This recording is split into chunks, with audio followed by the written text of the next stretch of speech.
షెట్లు కొడతాము బిల్డింగ్లు కడతాము అంటే వెనకట పెద్దోళ్ళు పట్టించుకోకపోయేటోళ్ళు కానీ ఇప్పుడు మాత్రం అసలు ఊకుంటలేరు. నెరి కోర్టు సార్లు అయితే మస్తు గరం అవుతుర్రు. దేశంలో ఎక్కడనైనా సరే షెట్లు కొట్టినట్టు తెలిస్తే ఎంత టోళ్ళనైనా సరే కడిగి పారేస్తుర్రు.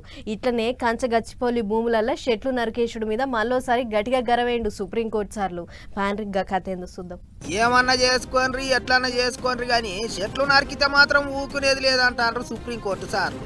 మొన్న పట్నంలో ఉన్న కంచగచ్చిబౌలి భూముల మీద పంచాది గట్టిగా అయింది కదా.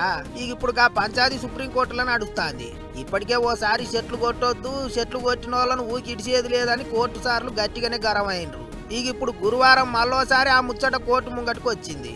కంచగచ్చిబౌలి భూములలో ఎన్ని చెట్లు నరికినరో మళ్ళీ అన్ని చెట్లు నాటాలే, లేకపోతే ఎంత టోళ్ళైనా సరే జైలుకు పోవాల్సిందే అన్నట్టు ఆఫీసర్ల మీద మస్తు కోపానికి వచ్చిండ్రు కోర్టు సార్లు. రాష్ట్రాన్ని ఎట్ట కావాలనంటే అట్లా ఎలుగుల చేసుకోవచ్చు గాని దాని కొరకు చెట్లు కొడతామంటే మాత్రం ఊకునేది లేదన్నట్టు చెప్పిండ్రాట. చెట్లు నరకుడు ముచ్చట అట్లుంటే ఇప్పుడు ఆ నరికేసిన జాగల మళ్ళీ ఎప్పుడు చెట్లు నాటుతారు, ఎట్లా చెట్లు పెంచుతారో చెప్పుర్రి అన్నట్టు అడిగిందట కోర్టు.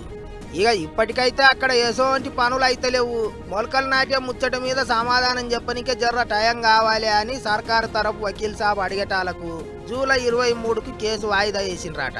మరిగా ఆయళ్ళు ఏం చెప్తారో చూడాలి గాని ఇంకో దిక్కు సర్కారు వాళ్ళు తప్పు చేసిండ్రని తప్పు ఒప్పుకోవాలని మాట్లాడుతున్నారు కారు పార్టీ వాళ్ళు. మాజీ మంత్రి కేటీఆర్ సారు ఇంటర్నెట్ గురించి పెద్ద కామెంట్ రాసిండు. మరిగా ఏం చేస్తారో ఎట్ట చేస్తారో.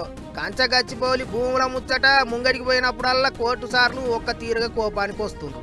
చూడాలిగా పోతే ఏమవుతుందో అనుకుంటారా అందరూ.